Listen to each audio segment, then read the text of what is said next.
I'm Jez Benton, and this is Route to the Top. I'll be meeting with a whole range of leaders. We'll climb a mountain together and do a video podcast from the summit.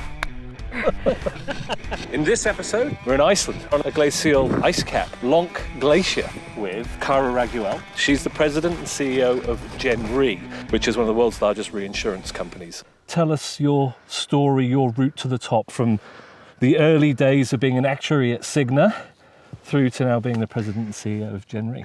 Thank you for asking. I'm grateful, as I said, to be here and grateful for the opportunity that I got at Gen Re, which is a Berkshire Hathaway company. So I started as a little girl who loved math, and I didn't know what to do with it. So I became an actuary with a BS background in math.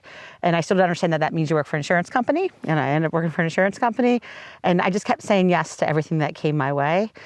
And as much as I am the most risk adverse, being the insurance person in the friend group that I have with Jez, I was saying yes and brave in a work environment. So I learned how to keep going, no matter what. And I found myself lucky enough to have an opportunity to work for Berkshire in a different part of the group. Right. And I just kept saying yes. So made my way through California, India, municipal bond insurance in New York, and eventually in Stamford, Connecticut with Gen Re. So what you said, you say yes. Insurance can be a business of yeses and nos. Yes. I've experienced both as a consumer of insurance. So in the face of, rising through an organization, loving math, finding insurance, what enabled you to continue saying, yes, I'll do this, yes, I'll do that, instead of, oh no, actually, I'm not sure? Right. I think it happens to most of us in life. I promise myself that unless I can come up with a good reason to say no, I'm going to say yes. So I kind of worked through my head all the reasons to say no. And through my reasons to say no, I couldn't find any good one for most of the time that I was given an opportunity. You might be scared, you might be nervous, you think you're going to fail, but to me, they weren't good reasons. Okay. So I found my braveness through work, not through a lot of other ways in my life, but through work I certainly did. That's great. So give me some, you talked about, finding braveness. How does it feel going into it? How does it feel once you found it? Yeah, so I don't think of myself as that courageous, but I will tell you that when I'm probably at my most scared, I'm not wired to retreat. I'm wired to power through, sometimes through tears, usually with a lot of support of people around you that you learn to trust and respect. And all you need sometimes is a little nudge of keep going, whether it's internal or external. So I definitely have had some really, really bad days and days where I go, this isn't worth it. And almost in every scenario that I can think of, when you get to the other side of that anxiety or that fear, you get proud of what you've accomplished, and you get to do it with a lot of people that you enjoy spending time with. And that to me has always been a part of the opportunity and enjoyment that I've gotten out of work. And the pride is doing it with a team of people that you really would do anything for in that environment.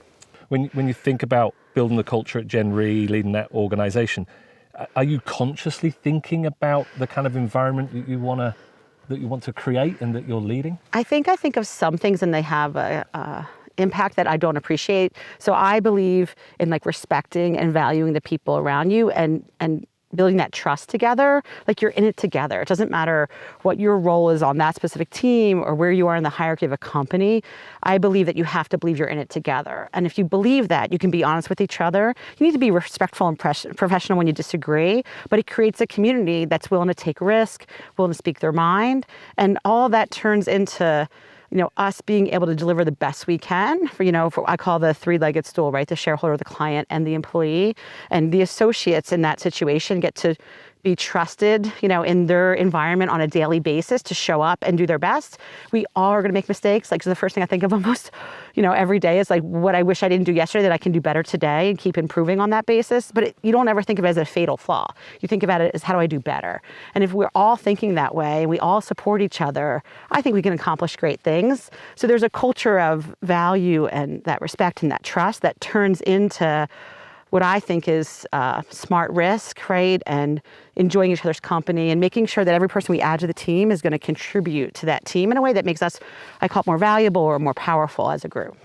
Well, you mentioned that you pulled me back a second ago. You said, I don't have an office, we sit in cubes, right? So that's a physical manifestation Correct. Of the culture that you're that you're trying to create. How else does it manifest itself? What do you see around the place? We all want to help each other out. So we have a management team that's very flat, and we all are in cubes, and anyone can walk up at any point in time. Like there's been days when I've been in tears and someone's walking up and I'm like, oh, but like you're there, and that's the truth, right? I have good days and bad days like everybody else does, but I see the ability for us to be fluid and who has the free time, or can this team help out this team? And we win more if we help each other, and that's part of that culture. So I see it in, we have different divisions, but if one division is busier at a certain time than others, there's fluidity in how they support each other, and it allows us to actually like deliver better value to our clients on that basis. Someone will take initiative and step up to try to help out. Like it's not about my fiefdom, it's about making Gen Re better for the value of our clients. And I couldn't be more proud of how we work together as teams, but as individuals, right, in that holistic way. Yeah. So why did you choose to do it that way? Because you could have chosen to have officers and groups and walls and silos and this, that, there's many organizations that will make very different choices about its culture. Why did you choose that way? Is it a reflection of you? Is it a reflection of what the client needs at the end of the day? Is it amalgamation of all of those things? Yeah, amalgamation. So they were already, I joined 6 years ago, 6.5 years ago. They were already in that environment, but I was sitting on a different floor than most of the people I worked with on a daily basis, and I didn't like that removal. Like I didn't feel like I was understanding well enough what happens, in the day of the life of so many different roles in the organization.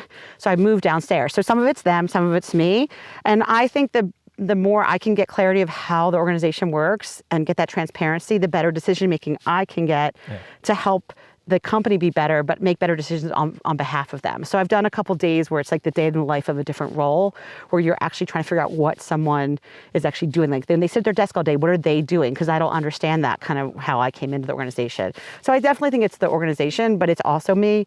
And to be honest with you, there's no other way I thought about doing it, because I believe in being in it together. Like that's just kind of a wiring thing, but the organization was already doing it together. So I feel like I fit right in on that and just tried to help improve it for our decision making. Yeah, that's what I was going to say. It sounds like you found a place where you fit as well. It wasn't like anti-Cara kind of, I'm not comfortable here. This doesn't feel right to me. Yeah, that took a little while, to be honest, Jez. When I first came in, Gen Re was in a point in the marketplace and their culture where we need to go through some change. And if you don't know me yet, and of course change is scary even when you do know somebody. So I think it took a little while for me to get my sea legs in my role, and that anxiety and fear that kind of comes out settles down, and that and someone gave me this advice and I'll never forget it. It's just, I think they said to me, I think Gen Re needs a little bit more of you. And I was not sure how to be me in an executive role that's kind of like, how much do you need to become more like Gen Re versus Gen Re becoming more like you? Right. And I remember when that gentleman said that to me, it was at a lunch. He was a prior client of the firm, and he was just there to help out Gen Re and me. And I felt the tears kind of gently fall, a little bit of relief, because I was struggling not as being as me as I wanted to be. And as soon as I kind of got comfortable with that, I think this settled down of the whole organization. Like you have that reverberation of your own experiences. So like we got there together, but it took me a while to have that happen. So I did find a place, but I also think at some point that's the culture.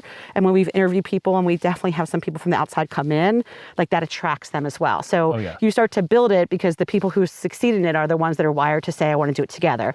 I don't want to sit in an ivory tower. Yeah, if you can, and if you have that clarity of being able to articulate the culture, it becomes what we would call in our industry an employee value proposition. What is our value proposition to employees outside of who we are and what we do? It's how we do it, and what's it like to be here. Right. So I say we're a doer culture. Like we want people who are going to do.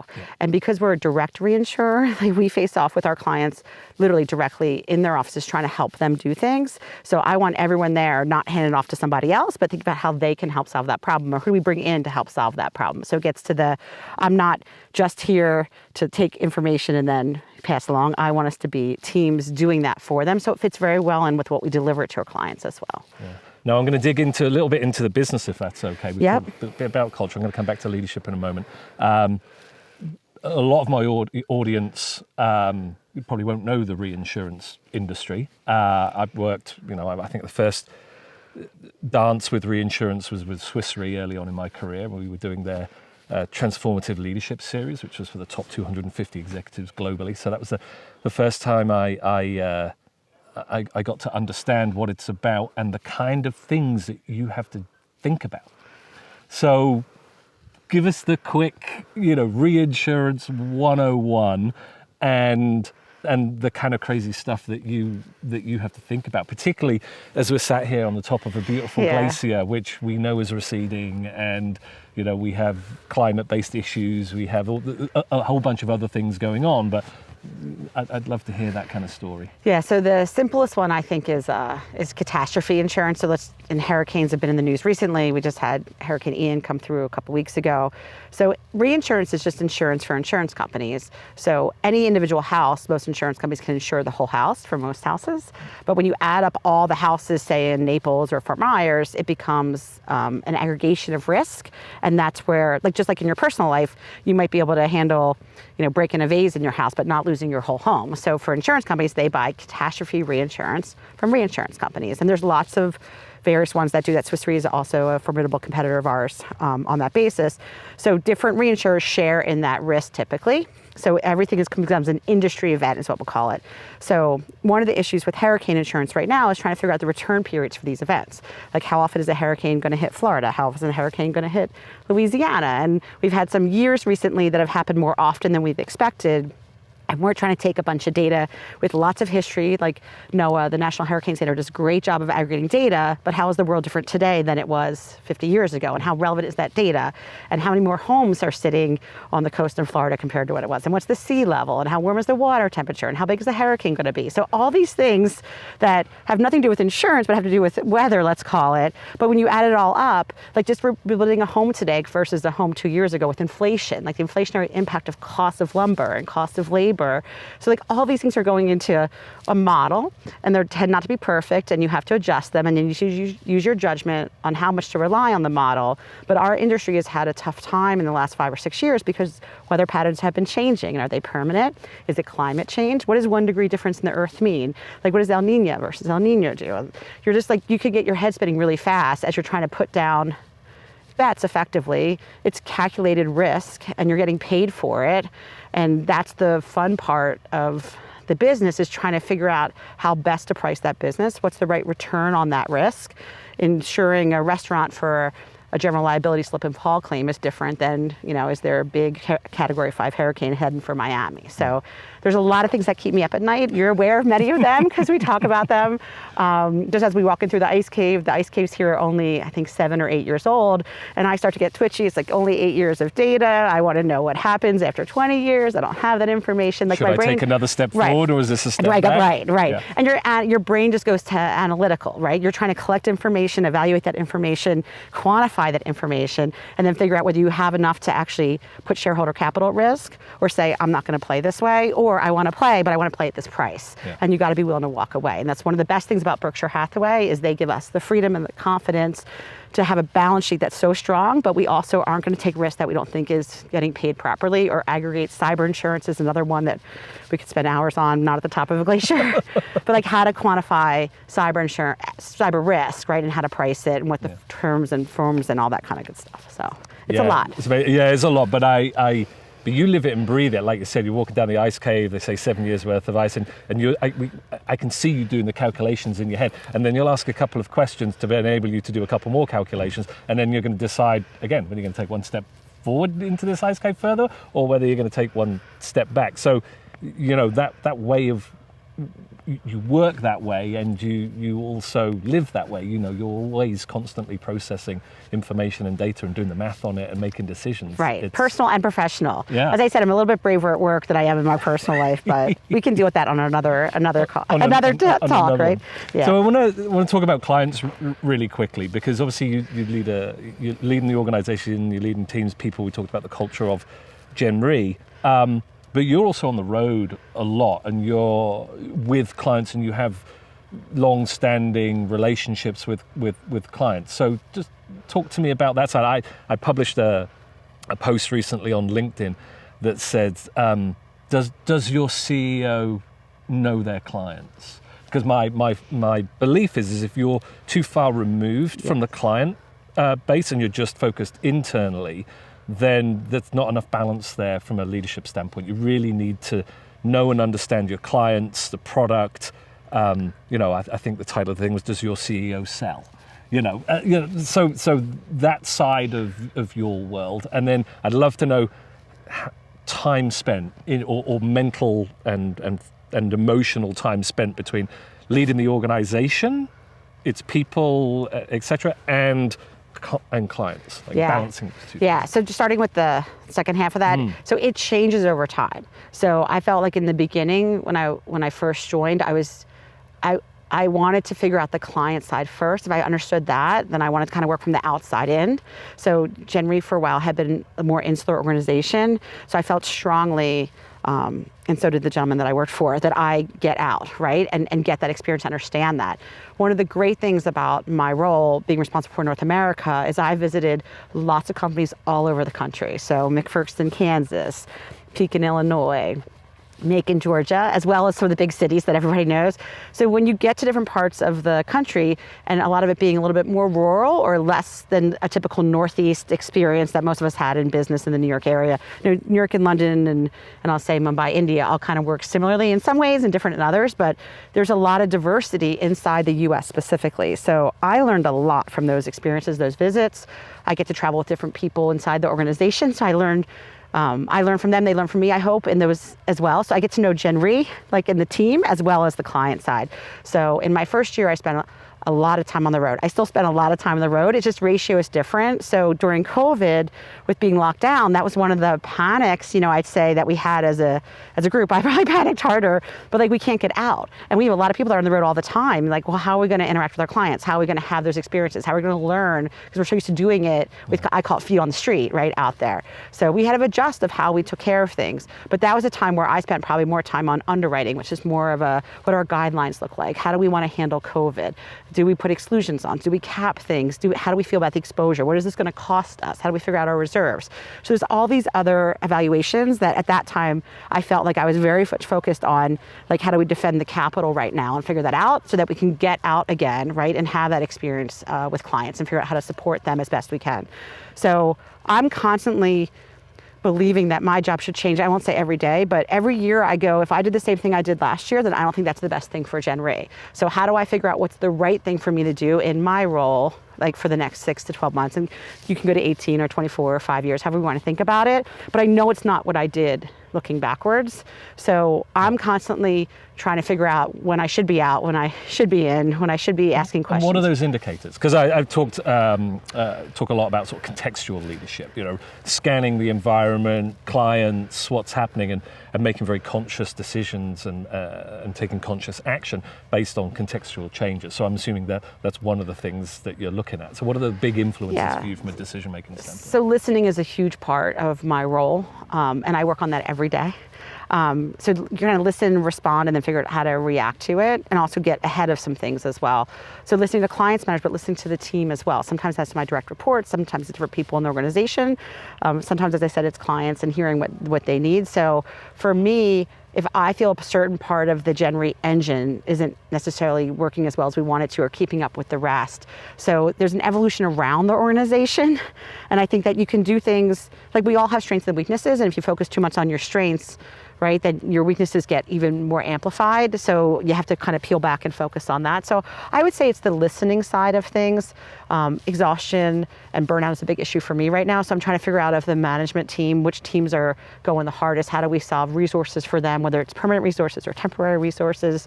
So it's the constant adjustment of I say it's not enough, and I don't mean that in a negative way. It's like how can we help these teams work better, and I say efficient or effective, we can define what those different words mean, but it's that reevaluation, like is this the way it should be? How do I get more support? How do we peel back a little bit, right? So you're listening. It's the best way I think I could put it. That's how you put it. Great. That leads me to towards the end of this conversation, which is, as you think about your own leadership and your own styles or traits or whatever, how would you describe that?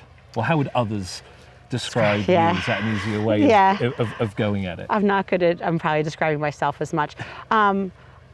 I care. I think the thing about myself that it's taken me a couple decades to figure out, my brain is something that's valuable to many, but my heart is almost as more valuable in combination with my brain. So once others can figure out how much I care, that kind of pushes down those walls to allow that, as I said, trust and building something together. So the accessibility of me as an executive, I think, is something that's unique, and my desire, and I work at it to make sure that whoever I'm with feels comfortable enough to be honest, and then that helps me be better at making the organization as best it can be, for the associates, for the shareholders, for the clients on that basis. And there's different times where they tilt, right, depending on what's going on in the world. But the accessibility is probably the one that I think someone would say that would make me the most unique. But it's because I care so much that I want to make sure I understand and do the best I can. And I'm grateful for the 6 years I've had at Gen Re. I hope to have many more. And it took a village to get me to where I am. And it's going to take a village for me to, get everyone together to do what we want to do next. So I just keep looking forward, waking up every day going, how can we keep doing this together as a team, having fun and finding success? It's a village, but it's a positive, energized, interested, excited village of people by the sound. Absolutely. And that's what's so awesome, because at the end of the day, like almost everything in life, what you take away from is the memories that you have with someone climbing a glacier or driving in a truck up a glacier, right? And sitting here and have this conversation, right? That experience with you matters to me, and I hope I've done right by you in that conversation. Oh, absolutely. And I look forward to listening to your other route to the top. The other route to the top. Yes. Final question. I swear this is the final question. Top tips. Anybody else that's looking to lead the kind of organization that you lead? Very technical, focused on macro trends, leading a group of very bright, intellectual folks. 3 top tips for leadership. Oh. So one is just learn. So you can learn by reading, you can learn by listening, but learning as much as you can to get all that information right into your processor, your Intel chip, I think is one. So learning is a huge one. Learning to do it with people, like trying not to do it by yourself, because you can't do it by yourself. So figuring out how to find the right people around you that you can do it together, I would say. And being honest with yourself about what you can and cannot do as an organization. So as an individual, but as an organization. So trying not to get, especially in the business we're in, about taking risk, really being clear with yourself about what you think you can quantify and how to figure out how to take that risk smartly. Yeah. Now I'm going to build on one of those questions. Sorry to do this, but I can't not. So for my audience, one of the things that you should know is that questions aren't sent in advance. Answers aren't scripted. There's nobody standing here holding up, now say this, do that, do the other. So this is all in the moment, authentic conversation. I hope that comes through in the style of this whole thing. But my business is about learning. It's on leadership development and learning. And one of the things that we talk about is transformative learning. So those moments that you have in your career that really transform and change you as a person, the way in which you lead, act, think. And when we design programs, we're constantly looking for methodologies to bring transformative learning to life. So can you put your finger on the last time you had a transformative learning moment? The last time was hard, but I can think of one in the beginning, if that's okay. Yeah, all right. Let's not do a horrible one. So I really don't enjoy public speaking. I like small groups, I like intimate settings, but I don't enjoy large groups. And the first time I had to do that for Gen Re, which is definitely part of the job, I really struggled, and I didn't know what to do. And I don't think I did a great job at it. I don't think I was prepared the way I should have been. And I got the client survey back, and I was home on a snowy day, kind of stuck in the house, and I just got pummeled, which was painful. That feedback. I texted a friend. She's like, called me right away. What's wrong? I'm like, oh, I did a bad job. And I Googled how not to beat yourself up, because I was sitting there beating myself up. And there's a lot of information that when you Google something like that on the internet, and it was like, start the next one as soon as you possibly can. So I went in the next day, and I asked for the template, Gen Re template for a PowerPoint, and I started my next presentation on day one effectively, and I don't remember how. It was many months in the future, which was not what I was thinking that I would need to go do. And then the next time I did better, and I've constantly just trying to, and I say, it'd be nice to get an A, but from where I came from on public speaking side, and the more comfortable I've gotten on stage, I have a little bit more confidence doing it. I still don't enjoy it, but I know it's important, and I value that I need to work on that. But get that client survey that just was very honest, so I give my clients credit, or our clients at Generally credit, right, for giving me the feedback to make me better. Yeah. But that was a tough day. Yeah. It was a tough day.